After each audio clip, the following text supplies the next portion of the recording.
Hello YouTube, it's Alec here with you, Underground, coming at you with an update to my Ritual Beast deck profile. Since we have just entered a new format and I am playing competitive deck, figured I'd share with you the changes I've made since the ban list comes out and take in consideration the various things I learned in the national season, because I'm not gonna lie, a lot of the changes to this deck were actually because you guys and people who beat me at Nationals made me realize the version of the deck I was playing was not the best. Anyhow, that being out of the way, I do believe it's improved significantly, so we're just going to go straight through it. I have already explained this. Gold Sark, the Foolish, Double Lion. I still think 3's kind of out there, even though Jarl Winston has kind of made 3 something that you consider again. The lineup, we took us down from 2 Laura to 1 Laura because we're playing the D-Fissure macro and it conflicts there. Also, we just don't necessarily, it just isn't something that I've needed as much since playing the deck longer. And because I still think that macro DeFi is very viable, I just don't want to have conflicting cards. Regeki, Bond for the OTK, your consistency pieces. I'm still playing a sort of budget-friendly version of the deck, so once again, there's not going to be 3 of these because you don't play the Ogre. The 2 works out just fine if you're just playing with the monster lineup that I am. He, 1 book. Burning Abyss didn't get touched at all, so this remains outstandingly good. I guess we'll just talk about D-Fissure. The current format's going to be really good because Shadalls didn't get hit, so that's all going to pick up steam. And even against Cleaforts, this is particularly good, not because of like what it represents, but because it turns your steeds into from non-targeting destruction to non-targeting removal. D-Fissure macro, I think, will probably just have forever a place in this and the main deck of this because of how much significantly better non-targeting removal is to non-targeting destruction. Also, furthers your combos. I am keeping the Gold Sark tech. This is just overwhelmingly good. Like, it's like D-Fissure in the way it extends your plays. If you have a Gold Sark, you get an extra search out of any play that you are potentially going to have.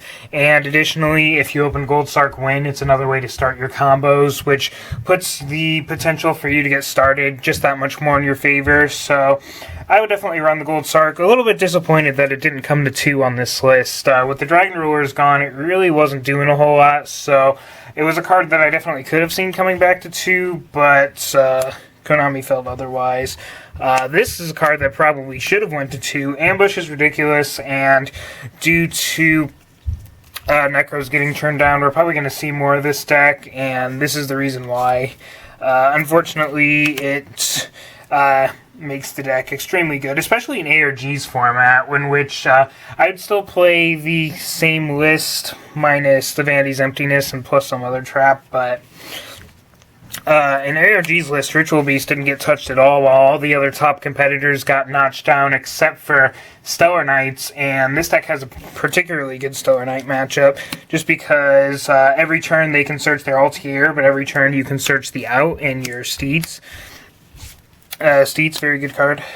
Some warning, because we switched to macro D-Fissure, we traded our Veilers out for breakthrough skills. Additionally, since it's probable we're going to see more Shadalls, this is just an effective card there, while unfortunately that might mean we might see more Denko, and if that happens, we might have to drag a Chaos Trap Hole back into the main deck, but at the end of the format, people weren't really maining the Denko so much as siding it. I think that's going to be a recurring theme this format, especially since a lot of Klees are foregoing back row to just play the tower version now.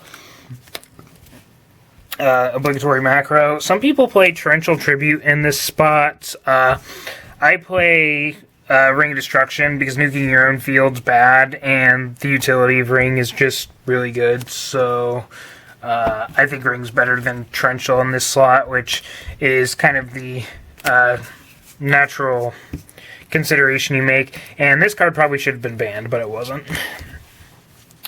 Next, for the extra deck,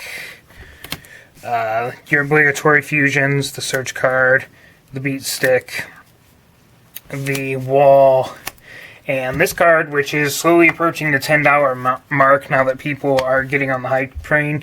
And then for the X-Seeds we're playing this time around, Exciton for board wipes.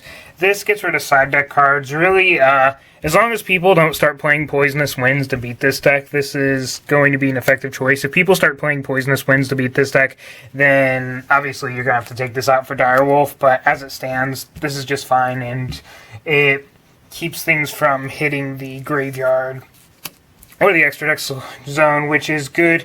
Has a lot of utility in different matches, and doesn't just put it on the top of the deck where they can redraw it like Lightning Chidori, so it gives you some different options there.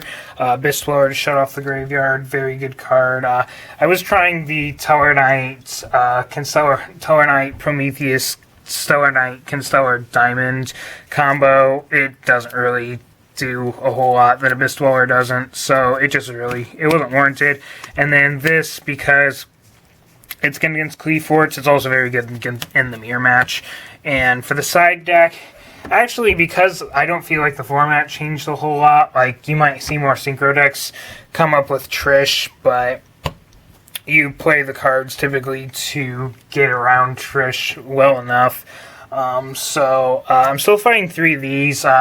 Yes, Necros did get knocked down a peg, but they do still have their Trishula, which you want to stop. And additionally, you play this because I think the mirror match is going to be more prevalent. And if you drop this in the mirror match, their turn essentially ends, which is very important.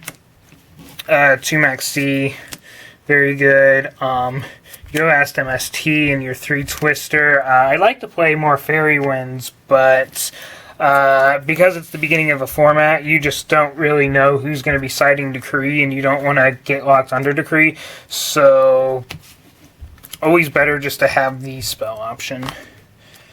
That being said, and siding a Fairy Wind, have the extra space, and the Cleahort matchup seems to be the hardest matchup that this deck has, so put that in here.